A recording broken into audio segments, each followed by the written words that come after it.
Once he prided himself as a great diagnostician.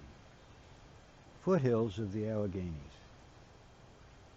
She had heard others speak of answered prayer, but what was it when you didn't remember even asking? That is what it seemed like the evening when her father sought her out down by the spring where she had gone to brood after he had gone on yet another one of his drinking bouts. Barely lifting her head from her knees, the tone of his voice alerted her to a change in his mood. His eyes sparkled. He had on one of his favorite tapestry vests. His Van Dyke was neatly trimmed as of old, and a most pleasant scent of bay rum wafted off of him, rather than spirits. Seating himself rather grandly on the sandstone outcropping next to her, he proceeded to ingratiate her into his good graces once again, as only Dr. Frederick Chester Hoffman could when he set out to do so. Chewing smartly on a bit of sassafras root, taking care to proffer her a bit, which he knew she also loved, he announced with great flair, "I have given up demon rum, once and for all. Finished. Finis. Caput. Goethe and all his friends, yes, all the others, banished. No more riffraff, my dear. They won't be seen again."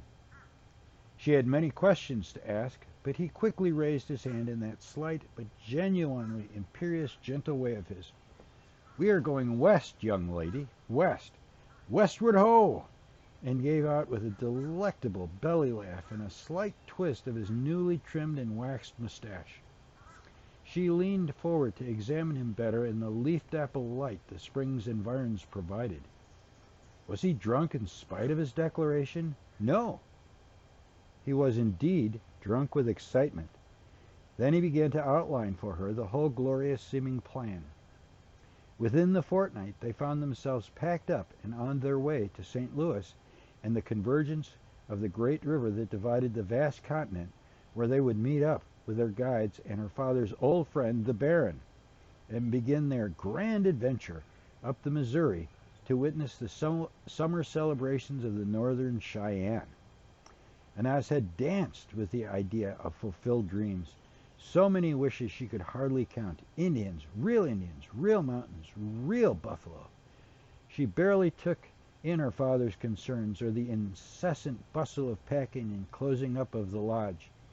How could that be of any concern to a young girl? Dr. Hoffman had arranged to be taken on as a contract surgeon at an isolated outpost out west in Indian Territory, Fort Sill to be exact. Sickened by the Civil War and the effects he witnessed on those around him, the personal devastation of his family life and his response to it, he wanted nothing more than a fresh start on a new frontier. His fascination with the native culture of the Indians of the plains was reason enough for him to uproot himself and his daughter and see for himself what he knew from all reports was rapidly vanishing. Besides, he had a most pressing concern. His daughter. She was no longer a child, would no longer remain as such. The morning that had finally brought him to his senses, he had wakened painfully hungover, ran his hand over his unshaven jaw, discovered a jagged tear cut somehow. He ambled into the main room, could not find either a clean glass or tumbler, nor any spirits to fill one, when it now burst into the room from hauling a bucket of water up from the spring. He realized then that she was left with the chore of trying to clean up after him and his friends, many who were still sprawled shamefully across the floor and couches. She stared at him. There was water simmering on the stove. This was not her first trudge down to the spring. The front of her thin, worn shift was soaked, revealing her developing form, at which, with a shock, he realized he was staring. Grabbing the pail from her, he screamed at her to leave. As soon as she fled the room, Claire Violet, the child's mother, dead these few years, took up a place in his mind and began to speak. Her great beauty had mesmerized all of the fashionable society of the world, which had been his own at the time, through which she had flitted as carefree as a swallowtail butterfly wafts from one choice blossom to another. Why she chose to settle finally on him he never did quite understand. He was too delighted. Now he buried his throbbing head in his hand as he tried to prepare himself for what she would say. "Fritz!" His heart rolled over, belly up in abject gratitude, as a dog who expects a beating does, at the use of this favored endearment of hers. "My dear, you are known as the great diagnostician. Your reputation was built on this. Our wealth indeed came from this." "No, no, my dear, don't demur. That was my dowry." "Yes, a considerable one. But you built up quite the practice on your skills. Your skills alone." "No, I understand about the bottle. Above all else, you, as a physician, understand the need to medicate pain. Wait, or I will go. This is about our child. You saw her today for the first time. Really saw her. Do you understand what I mean? She's becoming a woman. I want you to—" At this Frederick leapt to his feet, clutching his head, thinking that he was mad for talking with his dead wife. She wanted him to what? Take Anna back to Pittsburgh, introduce her to society, debutante, cotillions. How could he stand it? How could he? It must be the beginning of the delirium tremens. Doc! Doc! It was Earl, an illiterate and itinerant woodsman that often cut wood and brought in game for him. He too was looking for some spirits with which to start the day, upending the dregs of the bottles left haphazardly around the tables and floor.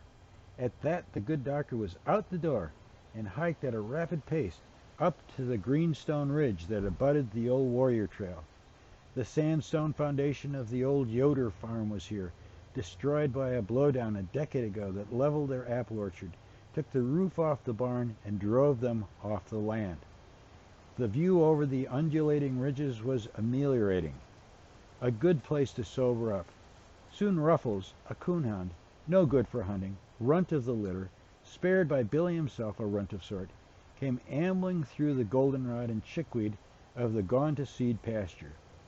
Billy, the doctor knew, would himself soon join them. Billy, his brain ravaged as a child by a fever that none knew then how to deal with, was a beautiful boy, doomed to remain childlike in a growing body. He plunked himself comfortably down beside Doc, as he called him. Immediately asked about the whereabouts of Nana, as he called Anna.